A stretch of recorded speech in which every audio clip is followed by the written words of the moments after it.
എൻ്റെ പേര് സിൻഡോ എന്നാണ്. എൻ്റെ സ്ഥലം ചാലക്കുടിക്ക് അടുത്ത് വൈന്തല എന്ന് പറഞ്ഞൊരു ഗ്രാമമാണ്.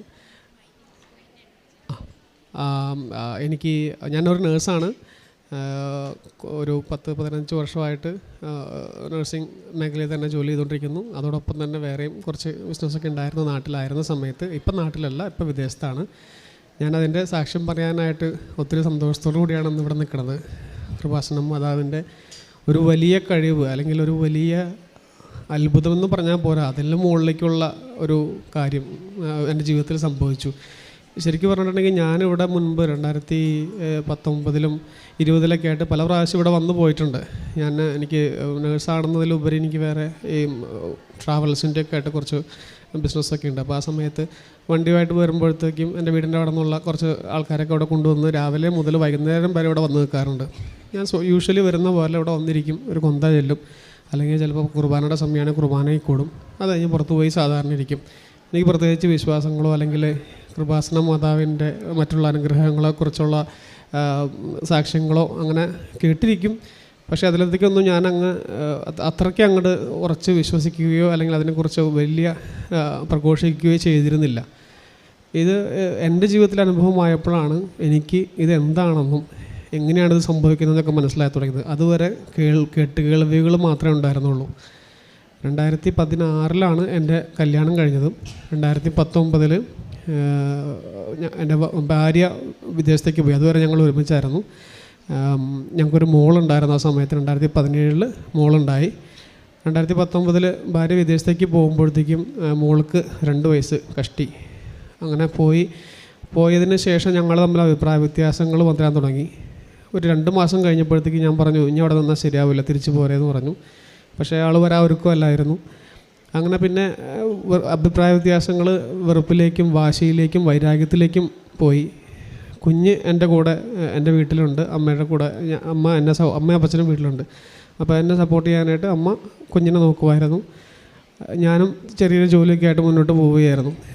ശേഷം ഇവൾ പോയതിന് ശേഷം ഉണ്ടായ മനംമാറ്റം എന്താണെന്ന് ഒരു പിടുത്തവും കിട്ടിയില്ല. പിന്നീട് അങ്ങനെ അങ്ങ് പോയി. 1 വർഷം കഴിഞ്ഞ് തിരിച്ചു വരാമെന്ന് പറഞ്ഞ ആൾ പിന്നെ വരില്ലെന്നായി. അപ്പോൾ ഇതേക്കുറിച്ച് ഇവരുടെ വീട്ടുകാരോട് സംസാരിച്ച് കഴിഞ്ഞപ്പോഴത്തേക്കും വീട്ടുകാരും അതേ ലെവലൊക്കെ നിൽക്കണേ. അപ്പം പിന്നെ എൻ്റെ മുമ്പിൽ വേറെ വഴിയില്ല എന്നെനിക്ക് മനസ്സിലാക്കി കഴിഞ്ഞപ്പോഴത്തേക്കും പിന്നെ ഞാനും എൻ്റേതായ വാശികൾ ഞാനും കാണിച്ചു തുടങ്ങി. കൊച്ചിനെ കാണാൻ വേണ്ടി വിളിക്കുമ്പോഴൊന്നും ഞാൻ കാണിച്ചു കൊടുക്കാറില്ല. ഞാനെന്ന് പറഞ്ഞിരുന്നത്, കൊച്ചിനെ കൂടെ നിന്ന് നോക്കാൻ സാധിക്കാത്ത ഒരു അമ്മ കൊച്ചിൻ്റെ അടുത്തേക്ക് വിളിച്ചില്ലെങ്കിലും സംസാരിച്ചില്ലെങ്കിലും കുഴപ്പമില്ല എന്ന് ധിക്കാരത്തോടെ പറഞ്ഞ് അവൾ കൊച്ചിനെ കാണിപ്പിക്കില്ലായിരുന്നു. ഒരുപാട് വിഷമിപ്പിച്ചിട്ടുണ്ട് ആ സമയത്ത് അവളെ. അങ്ങനെ കുറേ കഴിഞ്ഞ് 2 വർഷം കഴിഞ്ഞ് പോയിട്ട് 1 വർഷം കഴിഞ്ഞപ്പോഴത്തേക്ക് അവൾ സർജറിക്ക് വേണ്ടി വന്നു. അന്നും ഞാൻ മൈൻഡ് ചെയ്തില്ല, തിരിഞ്ഞു നോക്കിയില്ല. കൊറോണയുടെ ഒക്കെ സമയത്തായിരുന്നു. മറ്റേ ഐസൊലേഷനിലിരിക്കാൻ വേണ്ടിയിട്ട് അവരുടെ റിലേറ്റീവിൻ്റെ വീട്ടിലൊക്കെ എല്ലാം പോയിരുന്നത്. വീട്ടിലോട്ട് വരണ്ട, വീട്ടിൽ കയറ്റിയില്ല. അതിനുശേഷം തിരിച്ചു പോയി. അന്ന് ആ സമയത്ത് വന്നപ്പോഴത്തേക്കും കുറച്ച് ദിവസം കഴിഞ്ഞ് വീട്ടിലേക്ക് വന്നുവെങ്കിലും വീട്ടിൽ വെച്ച് വേറെ കുറേ പ്രശ്നങ്ങളൊക്കെ ഉണ്ടായി. അന്നേരം ഇവരുടെ വീട്ടുകാർ കൂടുതലായിട്ട് ഈ പ്രശ്നത്തിൽ ഇടപെട്ടു. അത് വളരെ വേഴ്സ്റ്റായി. പ്രശ്നം വളരെയധികം മൂർച്ഛിച്ചു. കാരണം ഒത്തിരി ലെവലിലേക്ക്, അതായത് നമുക്ക് ഒരിക്കലും ക്ഷമിക്കാൻ പറ്റാത്ത രീതിയിൽ അല്ലെങ്കിൽ ഒരിക്കലും ആക്സെപ്റ്റ് ചെയ്യാൻ പറ്റാത്ത രീതിയിലുള്ള കാര്യങ്ങൾ നടന്നു. അങ്ങനെ കഴിയുമ്പോഴത്തേക്കും പിന്നെയും വാശിയും വൈരാഗ്യവും ദേഷ്യമൊക്കെ ആയിട്ട് മുന്നോട്ട് പോയി. കുറേ കഴിഞ്ഞ് 2 വർഷം കഴിഞ്ഞ് തിരിച്ചു വന്ന സമയത്ത് ഒരു 50 ദിവസത്തോളം ഇവിടെ നാട്ടിലുണ്ടായിരുന്നെങ്കിലും കൊച്ചിനെ കാണാൻ വേണ്ടിയിട്ട് ഞാൻ അന്ന് പറഞ്ഞു, വീട്ടിലോട്ട് പോയോ എന്ന് പറഞ്ഞപ്പോഴത്തേക്കും വീട്ടിൽ വരാൻ ഒരുക്കമല്ലായിരുന്നു. അവൾ മനസ്സിലെ മുറിപ്പെട്ട് കാണണം, അതുകൊണ്ട് വീട്ടിലേക്ക് വരാൻ ഒരുക്കമല്ലായിരുന്നു. പക്ഷേ കൊച്ചിനെ കാണാൻ പോലും വരാൻ പറഞ്ഞില്ല. കൊച്ചിനെ പുറത്തേക്ക് എന്നോട് കൊണ്ടുചെല്ലാൻ പറഞ്ഞിട്ടുണ്ടായിരുന്നു. പക്ഷേ ഞാൻ സമ്മതിച്ചില്ല. വീട്ടിലോട്ട് വരാൻ പറഞ്ഞു. അത് വീട്ടിലോട്ട് വരുത്താൻ വേണ്ടിയുള്ളൊരു ഇതായിരുന്നു. പക്ഷേ അവളത് സമ്മതിച്ചില്ല. 50 ദിവസം ഉണ്ടായിരുന്നിട്ടും വീട്ടിൽ കൊച്ചിനെ പോലും കൊച്ചിൻ്റെ ബർത്ത്ഡേ കൂടി ആയിരുന്നു ആ ഒരു സമയത്ത്. അപ്പോൾ പോലും കൊച്ചിനെ കാണാൻ വരാതിരുന്നപ്പോഴത്തേക്കും എനിക്ക് പിന്നെയും വാശി എന്ന് പറഞ്ഞാൽ പോലെ അങ്ങ് ഉച്ചത്തിലെത്തി. അതിനുശേഷം പിന്നീട് അവൾ വന്ന് 2 വർഷം കഴിഞ്ഞ് വന്നതിന് ശേഷം പിന്നെ പോയത് യുകെയിലേക്ക് പോയി കഴിഞ്ഞപ്പോഴത്തേക്കും പിന്നെയും വാശിയായി. അവർ യുകെയിലേക്ക് പോയതുകൊണ്ടല്ല എനിക്ക് വാശി. കൊച്ചിൻ്റെ വന്നിട്ട് 50 ദിവസത്തോളം നാട്ടിലുണ്ടായിരുന്നിട്ടും ഒന്ന് തിരിഞ്ഞു പോലും നോക്കാതെ അങ്ങോട്ട് കയറിപ്പോയതിനായിരുന്നു എനിക്ക് വാശി ഉണ്ടായിരുന്നു. സ്വാഭാവികമായിട്ടും ഞാൻ പിന്നെയും അതുപോലെ തന്നെ തുടർന്നു. വീഡിയോ കോൾ വിളിച്ചാലൊന്നും കൊച്ചിനെ കാണിക്കാതെയും സംസാരിക്കാതെയും വീണ്ടും തുടർന്നുകൊണ്ടിരുന്നു. അങ്ങനെ 2022-ൽ ഒരു ലീവിന് വന്നപ്പോഴത്തേക്കും ഇവർ കൊണ്ടുപോയിട്ട് കൊച്ചിൻ്റെ കസ്റ്റഡി കിട്ടാൻ വേണ്ടിയിട്ട് കോടതിയിൽ കേസ് ഫയൽ ചെയ്തു. കോടതിയിലേക്ക് കേസ് എത്തുന്നത് കണ്ടു കഴിഞ്ഞപ്പോഴത്തേക്കും കൊച്ചെൻ്റെ കൈ വിട്ടു. അപ്പോൾ എല്ലാവരും എൻ്റെ അടുത്ത് പറഞ്ഞു, പെൺകുട്ടിയല്ലേ, നിനക്ക് കൊച്ചിൻ്റെ കസ്റ്റഡി കിട്ടില്ല, അത് അമ്മയ്ക്ക് തന്നെ കിട്ടുള്ളൂ എന്നെല്ലാവരും എന്നോട് പറഞ്ഞു. നമ്മുടെ റിലേറ്റീവ്സ് വരെ പറഞ്ഞു തുടങ്ങി. അപ്പോഴത്തേക്കും എനിക്ക് കൊച്ചിനെ വിട്ട് നിൽക്കുന്ന കാര്യം തീർച്ചയായിട്ടും എനിക്ക് പറ്റില്ലായിരുന്നു. കാരണം അന്നത്തെ സമയത്ത് എനിക്ക് പുറത്തോട്ട് പോകാനുള്ള US പോകാനുള്ള വിസ ഉണ്ടായിരുന്നിട്ടും കൊച്ചിനെ വിട്ട് നിൽക്കാൻ എനിക്ക് ഭയങ്കര മടിയായിരുന്നു. കൊച്ചിനെ വിട്ടും വരാൻ മടിയായിരുന്നു. ഇൻഫാക്ട് കൊച്ചിനെ ഇവർക്ക് സൗദിക്ക് പോകാൻ വേണ്ടിയിട്ട് US ഞാൻ തിരിച്ചു വരുമായിരുന്നു. അപ്പോൾ സൗദിക്ക് ഇവള് പോവുകയാണെങ്കിൽ കൊച്ചിൻ്റെ അടുത്ത് ഞാൻ നിന്നോളാം എന്ന് പറഞ്ഞിട്ട് തിരിച്ചു വരുമായിരുന്നു. കാരണം US പോകുമ്പോൾ എനിക്ക് ഒറ്റയ്ക്ക് പോകാൻ പറ്റുള്ളൂ, ഫാമിലി വിസ ആയിട്ട് അല്ലെങ്കിൽ കൊച്ചിനെ കൊണ്ടുപോകാൻ പറ്റില്ല. അതുകൊണ്ടാണ് തിരിച്ചു വന്ന് ഇവളെ പറഞ്ഞു വിട്ടത്. അവളുടെ ഒരു ആഗ്രഹം എന്ന് പറഞ്ഞപ്പോഴത്തേക്ക് ഇവള് പറഞ്ഞു വിട്ടെ. പിന്നീട് ഞാൻ അങ്ങോട്ട് നാട്ടിൽ തന്നെ ഇവിടെ കൊച്ചിൻ്റെ കൂടെ തന്നെ നിൽക്കുമായിരുന്നു. വിദേശത്തിട്ട് പോകാനുള്ള അവസരങ്ങൾ വന്നെങ്കിലും തനിയെ പോകേണ്ടി വരും, കൊച്ചിനെ കൊണ്ടുപോകാൻ പറ്റത്തില്ല എന്നുള്ള ഒറ്റ കാരണം കൊണ്ട് ഞാൻ നല്ല ഒഴിവാക്കുമായിരുന്നു. നാട്ടിൽ തന്നെ ഒരു ജോലിയും, ഞാൻ ആംബുലൻസിൽ ടെക്നീഷ്യനായിരുന്നു, നേഴ്സായിരുന്നു. അതുകൂടാതെ തന്നെ വേറെ കുറച്ച് വണ്ടികൾ, ട്രാവൽസിൻ്റെ ബിസിനസ്സൊക്കെ ആയിട്ട് നല്ല രീതിയിൽ തന്നെ മുന്നോട്ട് പോകായിരുന്നു. ഇനി കോടതിയിൽ കേസ് വന്നപ്പോഴാണ് എൻ്റെ സമനില തെറ്റുന്ന പോലെ എനിക്ക് തോന്നിയത്.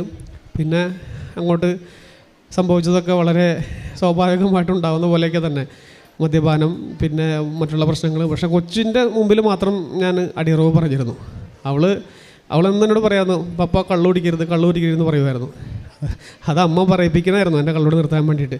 പക്ഷേ എന്നിട്ട് കൂടി വൈകുന്നേരം രാത്രിയായി കഴിയുമ്പോഴത്തേക്കും നമ്മൾ ഒറ്റയ്ക്ക് ഇരിക്കുന്ന സമയം വരുമ്പോഴത്തേക്കും ചിന്തകളൊക്കെ ഒരുപാട് വന്ന് കൺട്രോൾ ചെയ്യാൻ പറ്റാത്ത അവസ്ഥയിലേക്ക് പോകുമായിരുന്നു. പിന്നീട് അങ്ങോട്ട് ഓരോ ദിവസങ്ങളും ഇങ്ങനെ ബുദ്ധിമുട്ടുകളും വിഷമങ്ങളും ആയിട്ട് മുന്നോട്ട് പോകുമായിരുന്നു. എനിക്കൊരു അനിയനും അനിയത്തിയുണ്ട്. അവരും പറയും, ചേട്ടാ എന്തെങ്ങനെ. എന്നിട്ട് എൻ്റെ കൗൺസിലിനൊക്കെ കൊണ്ടുപോയി, അവർക്കറിയാവുന്ന ഒരു അച്ഛൻ്റെ അടുത്ത് കൗൺസിലിങ്ങിന് വരെ കൊണ്ടുപോയി. അപ്പോൾ അച്ഛൻ പറഞ്ഞ കാര്യങ്ങളും ഞാൻ ചിന്തിക്കുന്ന കാര്യങ്ങളൊക്കെ ഏകദേശം സെയിം ആയിരുന്നു. കാരണം പലപ്പോഴും 2 വീലറിനൊക്കെ പോകുന്ന സമയത്ത് എതിരെ വണ്ടികൾ വരുമ്പോഴത്തേക്കും കൊണ്ട് കയറ്റിയാലോ എന്നൊക്കെ ആലോചിക്കും. പിന്നെ കൊച്ചിൻ്റെ മുഖം മനസ്സിൽ വരുമ്പോഴത്തേക്കും അതൊന്നൊക്കെ മാറി ചിന്തിക്കും. പിന്നെ അങ്ങനെയാണ് പോകുന്ന സമയത്താണ് അമ്മച്ചി കൃപാസന മാതാവിനെ കുറിച്ച് പറയണതും. അന്ന് എനിക്കറിയാം കൃപാസന മാതാവ് എന്താണെന്ന് എനിക്കറിയാം, ഞാൻ പറഞ്ഞല്ലോ ഞാൻ വന്നിട്ടുണ്ട് ഇവിടെ. പക്ഷേ ഉടമ്പടി എടുക്കണമെന്നും പ്രാർത്ഥിക്കണം എന്നൊക്കെ പറഞ്ഞു കഴിയുമ്പോഴത്തേക്കും അത് ഞാൻ പറഞ്ഞു, ഞാൻ മാതാവ് ഇപ്പോൾ അവിടെ ഉണ്ടല്ലോ, ഞങ്ങളുടെ സ്ഥലം എന്ന് പറഞ്ഞാൽ ചാലക്കുടിയാണ്, ഇത്തിരി ദൂരെയല്ലേ ഇവിടേക്ക്. അപ്പം മാതാവ് ഇപ്പോൾ അവിടെ ഉണ്ട്, മാതാവിനോട് പ്രാർത്ഥിക്കണമെങ്കിൽ നമുക്ക് അവിടെ നിന്നാലും പ്രാർത്ഥിക്കാം, ഇങ്ങോട്ട് തന്നെ വരണമെന്നില്ല എന്ന് പറഞ്ഞു. അന്ന് പറഞ്ഞ് ഞാൻ വന്നില്ല. എന്നിട്ട് അമ്മച്ചി ഞാനറിയാതെ വന്ന് ഉടമ്പടിയൊക്കെ എടുത്ത് പ്രാർത്ഥിച്ചു. അതിൻ്റെ പത്രം കൊണ്ടുവരുമായിരുന്നു. പത്രങ്ങൾ ഞാൻ വായിക്കാൻ തുടങ്ങി. എന്നിട്ട് ഞാൻ ജോലി ചെയ്യുന്നിടത്ത് കൊണ്ടുപോകാനായിട്ട് അവിടെ കൊണ്ടുപോയി കൊടുക്കാൻ നോക്കും. പിന്നെ കാരുണ്യപ്രവൃത്തി എന്ന് പറയാനായിട്ട് ഞാൻ നഴ്സായിരുന്നത് കൊണ്ട് ഞങ്ങളുടെ വീടിൻ്റെ അടുത്ത് ഒരു പാലിയേറ്റീവ് സെൻ്റർ ഉണ്ട്. എൻ്റെ ചെറുപ്പം മുതൽ അറിയാവുന്നൊരു സിസ്റ്റർ നടത്തുന്നതാണ്. അപ്പം ഞാൻ ഒഴിവുള്ള ദിവസങ്ങളിൽ അവരുടെ കൂടെ പോയിട്ട് അവർ ശുശ്രൂഷിക്കുന്ന രോഗികൾക്ക് വേണ്ടിയിട്ട് ഞാനും അവരുടെ കൂടെ ചെയ്യുമായിരുന്നു. പിന്നെ അവർക്ക് വേണ്ട കുറച്ച് സാധനങ്ങൾ, ഈ പറഞ്ഞ ബേസിക്കായിട്ട് ഉപയോഗിക്കുന്ന സാധനങ്ങൾ സിസ്റ്ററിനോട് ചോദിച്ച് സിസ്റ്ററിന് എന്താ ആവശ്യമെന്ന് വെച്ചിട്ടുണ്ടെങ്കിൽ ഷോർട്ട് പോരായകുള്ളത് ഞാൻ മേടിച്ച് കൊടുക്കുമായിരുന്നു. അതൊക്കെ വെറും ചെറിയ കാര്യങ്ങളാണ്. പക്ഷേ എനിക്ക് കിട്ടിയ അനുഗ്രഹം വെച്ച് നോക്കുമ്പോഴത്തേക്ക് ഇതൊക്കെ വെറും ചെറിയ കാര്യങ്ങളാണ്. അതിനുശേഷം ഈ കോടതിയിലെ കേസുമായിട്ട് മുന്നോട്ട് പോയി. 2023 ഒരു ജനുവരി ആയി കഴിഞ്ഞപ്പോഴത്തേക്കും, ഈ കേസ് കൊടുത്ത് 2 മാസം കഴിഞ്ഞപ്പോഴത്തേക്കും എനിക്ക് ന്യൂസിലൻഡിന് പോകാനായിട്ടൊരു അവസരം കിട്ടി. എൻ്റെ ബ്രദർ അനിയൻ അവിടെയായിരുന്നു, അനിയൻ ഫാമിലിയായിട്ട് അവിടെ തന്നെയായിരുന്നു. അപ്പോൾ അങ്ങോട്ടേക്ക് ഒരു അവസരം കിട്ടി കഴിഞ്ഞപ്പോഴത്തേക്ക് ഞാൻ പറഞ്ഞു, ഞാൻ വരുന്നില്ല, എന്തായാലും കൊച്ചിനെ കൊണ്ട് വരാൻ പറ്റുമെങ്കിൽ മാത്രമേ വരുള്ളൂ. അപ്പോൾ അവൻ പറഞ്ഞു, ചേട്ടാ കൊച്ചിനെ കൊണ്ടുവരാൻ പറ്റും, ഞങ്ങളിവിടെ ഉണ്ടല്ലോ, ഞങ്ങളെ സപ്പോർട്ട് ചെയ്യാം, ഞാൻ ചേട്ടൻ ട്രൈ ചെയ്യുമെന്ന് പറഞ്ഞു. അങ്ങനെ ട്രൈ ചെയ്തു. അത് ഡേറ്റൊക്കെ കഴിഞ്ഞു പോയായിരുന്നു. എന്നിട്ട് വീണ്ടും അവൻ ആരെയൊക്കെയോ വിളിച്ച് എൻ്റെ CV അയച്ചു കൊടുത്ത് അവർ CV സെലക്ട് ചെയ്ത് കാര്യങ്ങൾ പ്രോസസ്സെല്ലാം ചെയ്ത് എനിക്ക് വിസ കിട്ടി. എനിക്ക് അപ്പോഴും വലിയ ഇതൊന്നും ഉണ്ടായിരുന്നില്ല. വിസ കിട്ടി, ക്വാളിഫിക്കേഷൻ അതിലുണ്ടായിരുന്നത് കൊണ്ട് ആർക്കും കിട്ടുന്നത് പോലെ എനിക്കും കിട്ടി. പക്ഷേ എന്നെ സംബന്ധിച്ചിടത്തോളം കൊച്ചിനെ കൊണ്ടുപോകാതെ ഞാൻ തനിയെ പോകില്ല. അത് എത്ര പൈസ കൊടുത്തായാലും, പൈസ നഷ്ടപ്പെട്ടാലും വേണ്ടില്ല, കൊച്ചിനെ കൊണ്ടുപോകാതെ ഞാൻ പോകില്ല എന്നായിരുന്നു. പിന്നീട് ഞാൻ അറിഞ്ഞത്, പിന്നീടാണ് ഈ ന്യൂസിലാൻഡ് എന്ന് പറഞ്ഞ കണ്ടതിനെ കുറിച്ച് കൂടുതൽ അറിയാൻ തുടങ്ങിയത്. അപ്പോൾ ഞാൻ മനസ്സിലാക്കിയിടത്തോളം ഇമിഗ്രേഷൻ ഇത്രയും ടൈറ്റായിട്ടുള്ള ഓരോ ചെറിയൊരു പേപ്പർ പോലും ഭയങ്കരമായിട്ട് വെരിഫൈ ചെയ്തിട്ടാണ് അവർ ഓരോ പ്രോസസ്സിങ്ങും മുന്നോട്ട് കൊണ്ടുപോകുള്ളൂ. അപ്പോൾ അന്ന് ഇവിടെ ഇവരുടെ അടുത്ത്, അതായത് കൊച്ചിൻ്റെ മമ്മീൻ്റെ അടുത്ത്, അല്ല എൻ്റെ ഭാര്യയുടെ അടുത്തോ അല്ലെങ്കിൽ അവരുടെ വീട്ടുകാരുടെ അടുത്തോ പറയാതെ കൊച്ചിനെ കൊണ്ടുപോകുക എന്നുള്ളത് എഗെയിൻസ്റ്റാണ്. അത് സമ്മതിക്കില്ല, ഒരു കാരണവശാലും ഇമിഗ്രേഷൻ അലോ ചെയ്യില്ല. ഒരു കൊച്ചിൻ്റെ ഗാർഡിയൻസിൻ്റെ, അതായത് അപ്പച്ചനും അമ്മച്ചിയും ജീവിച്ചിരിക്കുന്നിടത്തോളം കാലം ഇവർ 2 പേരുടെയും സമ്മതത്തോടെ മാത്രമേ വിദേശത്തേക്ക് കൊണ്ടുപോകാൻ പറ്റുള്ളൂ. ഓൾമോസ്റ്റ് എല്ലാ കൺട്രിയിലും അങ്ങനെയാണ്. പക്ഷേ ന്യൂസിലൻഡ് ഭയങ്കര സ്ട്രിക്റ്റ് ആയിരുന്നു. അപ്പോൾ ഞാൻ പറഞ്ഞു, കൊച്ചിൻ്റെ വിസയ്ക്ക് ഇട്ട് നോക്കിയിട്ട് എന്താണെന്ന് വെച്ചാൽ ചെയ്യാം. എന്തായാലും കിട്ടില്ല, വെറുതെ ഇട്ട് നോക്കാൻ പറഞ്ഞു. ഇട്ട് നോക്കി. അപ്പോൾ അവിടെ നിന്ന് ക്വസ്റ്റ്യൻ വന്നു, കൊച്ചിൻ്റെ അമ്മ എവിടെയാണ്, എൻ്റെ അമ്മേനെ കുറിച്ച് ഒന്നും പറഞ്ഞിട്ടില്ലല്ലോ എന്ന് പറഞ്ഞിട്ട് ക്വസ്റ്റ്യൻ വന്നു. അപ്പോഴേ ഞാൻ ഉറപ്പിച്ചു കിട്ടില്ല, പോയി. അത് കഴിഞ്ഞ് ഞാനപ്പം എനിക്കപ്പോൾ ഭയങ്കര വിഷമമായിരുന്നു, കയ്യിലിടുന്ന പൈസയും പോയി വെറുതെ. അപ്പോൾ ഞാൻ എൻ്റെ അനിയനൊക്കെ ഒരുപാട് വഴക്ക് പറഞ്ഞു, അനിയനെ അമ്മനൊക്കെ ഒരുപാട് വഴക്ക് പറഞ്ഞു. നിൻ്റെയൊക്കെ നിർബന്ധത്തിന് വഴങ്ങിയിട്ടില്ല ഞാൻ ഈ പരിപാടിയൊക്കെ ചെയ്തത്, ഇത് കിട്ടില്ല എന്ന് ഞാൻ പറഞ്ഞതല്ലേ എന്ന് പറഞ്ഞ്. അപ്പോഴും എനിക്ക് വിശ്വാസമില്ല ഇത് പറഞ്ഞ്. എന്നിട്ട് അവൻ പറഞ്ഞ് അവൻ്റെ നിർബന്ധത്തിന് അവൻ തന്നെ ഒരു ലെറ്റർ ഉണ്ടാക്കിയിട്ട് ഇതുപോലെ അമ്മ പുറത്താണ്, അമ്മ വിദേശത്താണ്, അമ്മ കുറച്ച് കാലം കഴിയുമ്പോഴത്തേക്കും കൂടെ വരും, ഇപ്പോൾ തൽക്കാലത്തേക്ക് ഞാനും കൊച്ചും മാത്രമേ വരുന്നുള്ളൂ എന്ന് പറഞ്ഞ് അവൻ തന്നെ ഒരു ലെറ്ററൊക്കെ ഉണ്ടാക്കി അയച്ചു കൊടുത്ത് ഒരു 10-15 ദിവസം കഴിഞ്ഞില്ല, ഞാൻ വെറുതെ മേല് ചെക്ക് പോകുമ്പോഴത്തേക്കും കൊച്ചിൻ്റെ വിസ വന്നിരിക്കുകയാണ്. എനിക്ക് ആ സമയത്ത് ഞാൻ തരിച്ചു പോയി. അതായത് ആ സമയത്തുണ്ടായ ഫീലിംഗ് എന്താണെന്നുള്ളത് എനിക്കിപ്പോൾ അത് വാക്കുകൊണ്ട് പറയാൻ പറ്റില്ല.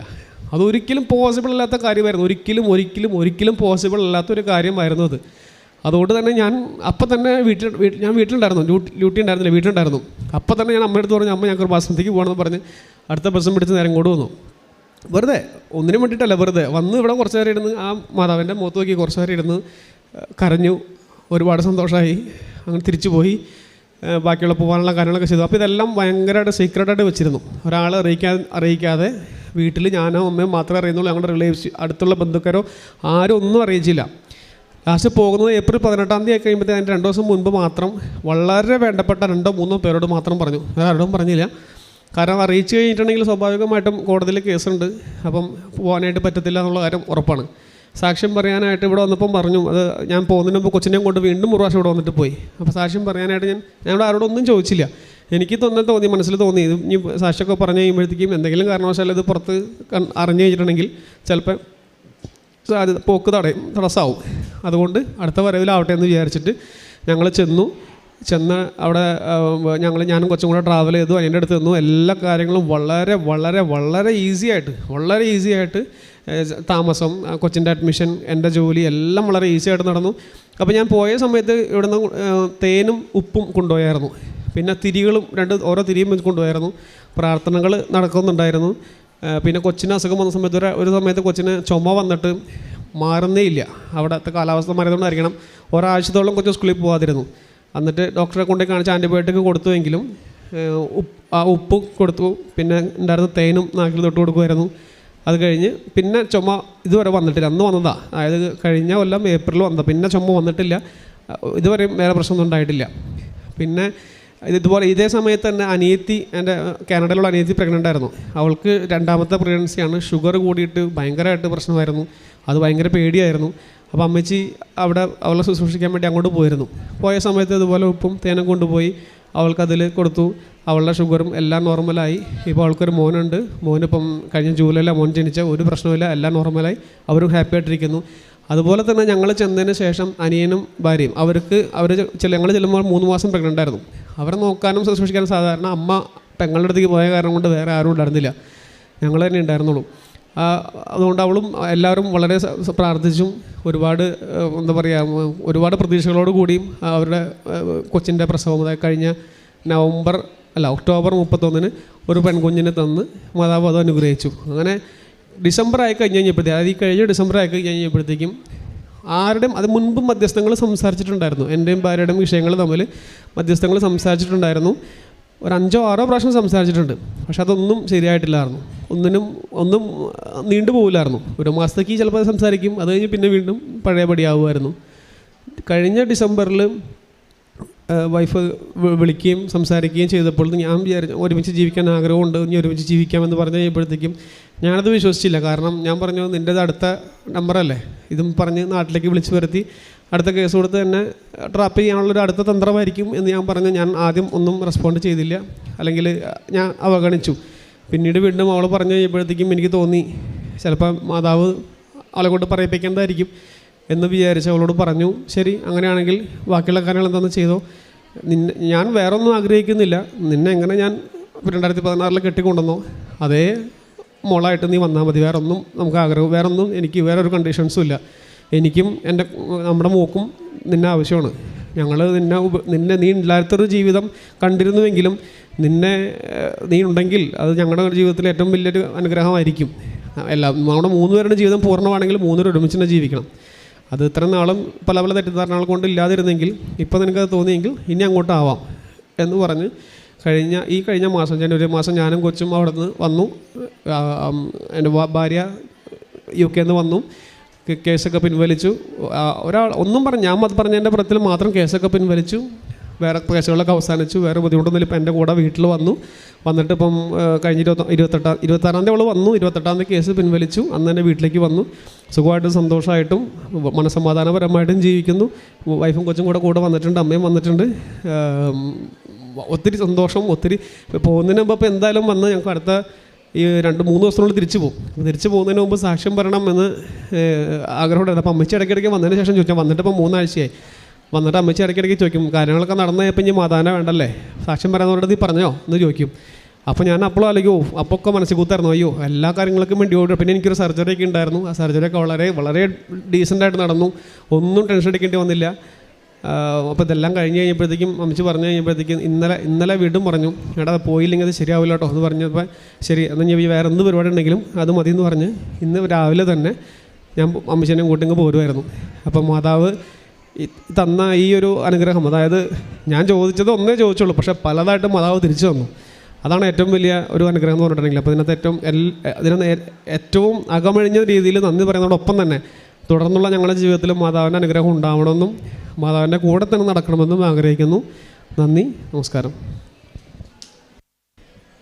യോഹന്നാൻ്റെ വിശുദ്ധ സുവിശേഷം 15-ാം അധ്യായത്തിൽ താൻ സാക്ഷാൽ മുന്തിരിച്ചെടിയാണെന്നും തൻ്റെ പിതാവ് കൃഷിക്കാരനാണെന്നും തൻ്റെ ശാഖകളിൽ ഫലം തരുന്നതിനെ കൂടുതൽ കായ്ക്കുവാനായി വെട്ടിയൊരുക്കുന്നു എന്നും തിരുവചനം നമ്മോട് പറയുന്നുണ്ട്. കൂടുതൽ കായ്ക്കുവാനായി വെട്ടിയൊരുക്കുന്ന ദൈവത്തിൻ്റെ കരുതലുള്ള സ്നേഹമാണ് ഓരോ മക്കളുടെയും അനുഭവ സാക്ഷ്യങ്ങളിൽ. അത് വ്യത്യസ്തങ്ങളായ അനുഭവ സാക്ഷ്യങ്ങൾ.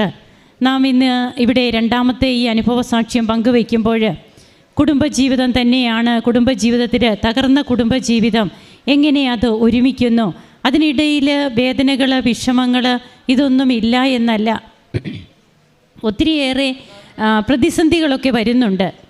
എന്നാൽ ആ പ്രതിസന്ധികളെയൊക്കെ എങ്ങനെയാണ് ദൈവത്തോട് ചേർന്ന് നിൽക്കുന്നപ്പോൾ അതിനെയൊക്കെ തരണം ചെയ്യാൻ കഴിഞ്ഞത് ഈ മകനും ഒരു പാലിയേറ്റീവ് സെൻറ്ററിലൊക്കെ പോയി അവരെ ശുശ്രൂഷിക്കുന്നതും അങ്ങനെ പ്രേക്ഷിത പ്രവർത്തനമായിട്ട് കൃപാസന പത്രം താൻ പോകുന്ന സ്ഥലങ്ങളിലൊക്കെ കൃപാസന പത്രം കൊടുക്കുവാനുള്ള ഒരു മനസ്സ്, തീഷ്ണത, അങ്ങനെ തൻ്റെ മമ്മിയാണ് ഉടമ്പടി എടുത്തത്. അപ്പോഴും മമ്മിയോടൊപ്പം തന്നെ എല്ലാ കാര്യങ്ങളും ചെയ്യുവാനായിട്ട് സന്നദ്ധനാകുന്നു. കുടുംബജീവിതം തകർന്നു പോയി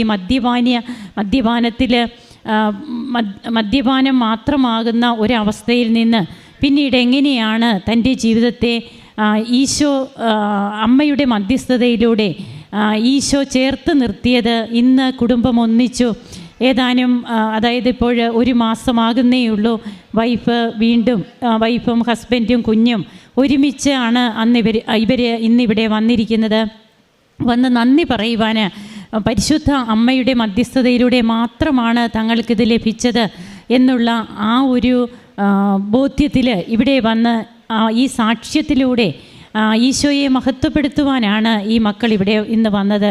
അങ്ങനെ ജീവിതത്തിൻ്റെ വരണ്ട അവസ്ഥകളിൽ എങ്ങനെയാണ് ഉടമ്പടി നമ്മെ ഫലമണിയിക്കുന്നത്, നമുക്കെങ്ങനെ തളിർ ചൂടി നിൽക്കുവാനായിട്ട് ഉടമ്പടി നമ്മെ എങ്ങനെ സഹായിക്കുന്നു, ഉണങ്ങി വരണ്ട അവസ്ഥകളിൽ തൻ്റെ അരൂപിയെ അയച്ച് ദൈവം എങ്ങനെയാണ് ആ വരണ്ടുണങ്ങിയ അവസ്ഥയിലുള്ള നമ്മുടെ ജീവിതത്തെ ദൈവം നനച്ചു പിടിപ്പിക്കുന്നത്, അതാണ് നമുക്ക് മനസ്സിലാവുക.